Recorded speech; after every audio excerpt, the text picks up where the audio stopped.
हिमालय। आज हम बात कर रहे हैं हिमालय। देखिए, हिमालय संस्कृत के दो शब्दों से मिलकर बना हुआ है जिनका नाम है हिम और आलय। हिम का अर्थ क्या होता है? बर्फ, और आलय किसी घर को कहते हैं। तो हिमालय का शाब्दिक अर्थ है हिम का आलय या बर्फ का घर। हिमालय भारत की धरोहर है। अब हिमालय को पृथ्वी का तीसरा ध्रुव भी कहा जाता है। क्यों कहा जाता है? क्योंकि हिमालय में दोनों ध्रुवों के अलावा तीसरा सबसे ज्यादा बर्फ का भंडार है जो मीठे मीठे जल का है। अब पृथ्वी पर हिमालय भारत, नेपाल, इसके अलावा अगस्त, तिब्बत, चीन, ऐसे 8 देशों में लगभग 3,500 वर्ग किलोमीटर तक फैला हुआ है। हिमालय एक पर्वत नहीं है। हिमालय क्या है? एक पर्वत तंत्र है जो भारतीय उपमहाद्वीप मतलब जो साउथ एशियन कंट्री हैं, जिसमें है भारत है, पाकिस्तान है, श्रीलंका है ना, इसके अलावा नेपाल है। तो ऐसे कुछ कंट्रीज हैं जिनको मध्य एशिया और तिब्बत से अलग करता है, दोनों के बीच में एक लाइन डालता है। अब हिमालय पर्वत तंत्र मुख्य रूप से 3 समांतर श्रेणियों से मिलकर बना है। कौन कौन सी हैं? वो है महान हिमालय, मध्य हिमालय और शिवालिक। अब महान हिमालय, इसमें अपन ने यहाँ पर ट्रांस हिमालय क्यों नहीं लिया? क्योंकि ट्रांस हिमालय जो है वो टैथे सागर का भाग है। जब जब भारतीय उपमहाद्वीप की प्लेट यूरेशियन प्लेट से टकराई तब ये ऊपर की ओर बढ़ गया। जब ऊपर की ओर बढ़ गया तो क्या हो गया? वो टैथे सागर का भाग है। जबकि महान हिमालय, मध्य हिमालय और शिवालिक जो है वो नवीन वलित पर्वत के नाम से जाने जाते हैं। अब हिमालय पश्चिम से पूर्व की ओर एक चाप की आकृति में है। चाप की आकृति मतलब अर्धचंद्राकार है या आर्क है या एक तलवार की शेप में ये फैला हुआ है। हिमालय को आप उसका विभाजन या डिवीजन जो है वो दो दो अलग अलग तरीके से कर सकते हो। तो पहला वाला क्या है? उत्तर से दक्षिण की ओर। जब उत्तर से दक्षिण की ओर जाते हो तब आपके पास पहले आता है ट्रांस हिमालय। ट्रांस हिमालय क्या है? देखिए, ट्रांस हिमालय आपसे बात किया तो सबसे एकदम उत्तरी भाग है। उत्तरी भाग मतलब ये टैथे सागर का बना हुआ है ना। इसको अपन तिब्बती हिमालय भी कहते हैं। क्यों कहते हैं? क्योंकि ये तिब्बत में सबसे ज्यादा है। इसमें आपके पास क्या क्या है? काराकोरम है, लद्दाख है, जास्कर श्रेणी है, ये सारे के सारे आपके ट्रांस हिमालय में है। और केटू जो भारतीय क्षेत्र की सबसे ऊंची चोटी है, जबकि दुनिया की दूसरे नंबर की सबसे ज्यादा ऊंची चोटी है वो इसी ट्रांस हिमालय में स्थित है। इसके अलावा आप बृहद हिमालय, अब ट्रांस हिमालय के दक्षिण में बृहद हिमालय और लघु हिमालय के उत्तर में जो है वो है क्या? बृहद हिमालय। बृहद हिमालय को आपने क्या क्या बोला हुआ है? हिमाद्री हिमालय भी कहते हैं और ग्रेटर हिमालय भी जानते हैं उसके नाम। अब इसमें एवरेस्ट और कंचनजंगा जैसी विश्व की सबसे ऊंची चोटियों में से कुछ चोटी जो है वो यही बृहद हिमालय में है। कहाँ पर? जो एवरेस्ट है सबसे क्या ऊंचाई उसकी? 8,850 मीटर है ना। और कंचनजंगा जो भारतीय क्षेत्र की भारत में स्थित भारत की सबसे ऊंची चोटी है उसका नाम है कंचनजंगा, वो इसी बृहद हिमालय में है। इसके बृहद हिमालय के दक्षिण में है लघु हिमालय। लघु हिमालय मतलब क्या? इसकी औसत ऊंचाई जो है वो 3,700 मीटर से लेके 4,500 मीटर तक है। इसमें अब इसमें क्या है? मिडिल हिमालय पीर पंजाल है ना। इसके अलावा इसमें कश्मीर घाटी, कुल्लू घाटी और कांगड़ा घाटी ये है। और मिडिल हिमालय जो है वो पर्वतीय पर्यटन के लिए सबसे ज्यादा उपयुक्त है। इसके नीचे मतलब इसके दक्षिण में आता है शिवालिक। शिवालिक श्रेणियां क्या है? शिवालिक श्रेणियां की लगभग ऊंचाई जो है वो 900 से लेकर 1500 मीटर तक है। इसे पर्वत पदीय क्षेत्र भी कहते हैं। अब इसमें जो है घाटियों को दून के नाम से जाना जाता है।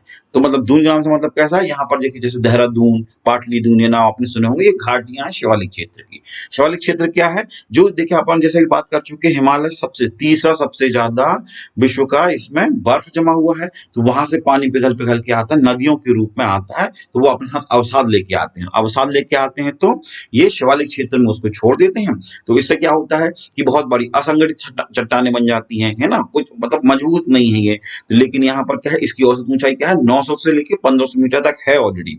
लेकिन फिर भी हिमालय के हिसाब से देखें तो ये कम ऊंचाई है। तो यहाँ पर इसको भी आप आगे चल के 2 भागों में डिवाइड करते हैं कि बड़े पत्थर आपके शिवालिक में छूट गए और फिर उसकी जो जलोढ़ मिट्टी है वो आगे बांगर और खादर 2 अलग अलग क्षेत्रों में जाके फैल गई। अब बांगर क्या है? जो जलोढ़ मिट्टी है जो पुरानी नदियों द्वारा लाई गई पुरानी जलोढ़ मिट्टी को बांगर कहते हैं। और नई अगर मिट्टी है तो क्या हो जाएगी? खादर हो जाएगी। अब ये तो हो गया उत्तर से दक्षिण का विभाजन। अब एक है पश्चिम से पूर्व की ओर। पश्चिम से पूर्व की ओर देखो, इसको आप रीजनल या आप इसको रीजनल या फिर आप प्रादेशिक विभाजन के नाम से भी जानते हैं, जिसको आपने यहाँ पर प्रादेशिक प्रदेश के नाम से बोला हुआ, जैसे पंजाब हिमालय, कुमायूं हिमालय, नेपाल हिमालय और असम हिमालय। देखिए यहाँ पर उत्तर से दक्षिण को आप यहाँ पर देख सकते हैं। और जो अपन बात कर रहे थे जो चापाकार है, कौन सा? जो आप पश्चिम से पूर्व की ओर जब उसको देखते हैं तो देखिए एक चापाकार, एक तलवार की शेप में दिख रहा है, आर्क आर्ष में दिख रहा है, अर्धचंद्राकार। और ये जो हिंदू कुश है वो हिमालय का ही आपका एक्सटेंशन है जो अफगानिस्तान में जाता है। ये आके यहाँ पर ये जो एरिया दिख रहा है आपको, यहाँ पर ये हिंदू कुश और हिमालय यहाँ पर जो मिल रहे हैं, ये पामीर का पठार या पामीर या दुनिया की छत या पामीर की गांठ, इसको ही बोला जाता है। अब उत्तर से दक्षिण के विभाजन को आप क्या, इसे देखिए भू आकृतिक विभाजन है ना, और या पर्वतीय विभाजन के नाम से भी जानते हैं। देखिए अपन ने बात की थी, यहाँ पर काराकोरम रेंज है, ये केटू, केटू के नीचे आपका लद्दाख रेंज, और जास्कर पीर पंजाल देखिए ग्रेटर हिमालय में आ गया, उसके नीचे धौलाधार जो आपका मिडिल हिमालय है, इसके नीचे शिवालिक हिल्स हैं, और इसके नीचे ये जो आपको मैदानी क्षेत्र दिख रहा है जो गंगा के मैदान हैं, वो सारे के सारे क्या है, शिवालिक के नीचे, जहां पर बांग और खादरवाला आपका एरिया आता है, और ये विश्व का सबसे ज्यादा उपजाऊ क्षेत्र भी है। अब देखिए पश्चिम से पूर्व की बात करते हैं तो यहाँ पर देखिए इसको आप नदियों के हिसाब से ही बांटते हैं। देखिए अपन बात कर चुके थे कि आप इसे जो है प्रादेशिक हिसाब से या रीजनल डिवीजन भी कहते हैं, लेकिन इसे आप नदियों के हिसाब से भी विभाजित करते हैं। मतलब कैसा हुआ कि सिंधु नदी और सतलज नदी के बीच का जो हिमालय है वो पंजाब हिमालय के नाम से जाना जाता है।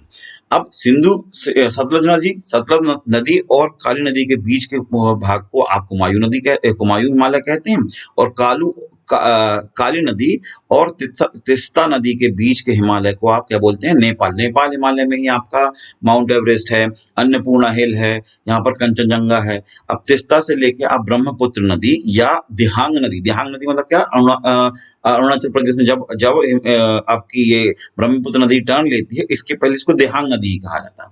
तो तिस्ता और दिहांग नदी के बीच के हिमालय को आप असम हिमालय या अरुणाचल हिमालय ही कहते हैं। अरुणाचल हिमालय क्यों, क्योंकि पता है आपका अरुणाचल में जाके ही आपका खत्म हो जाता है, और यहाँ पर हिमालय खत्म नहीं होता, उसके बाद आपको पता है ये इस तरीके से आपका टर्न हो जाता है, और ये क्या बनाता है, यहाँ पर गॉर्ज बनाता है, जिस गॉर्ज से आपकी ब्रह्मपुत्र नदी अंदर की तरफ मुड़ जाती है, और ये हिमालय जो है वो आपका पूर्वोत्तर राज्य और बर्मा की ओर चला जाता है। धन्यवाद।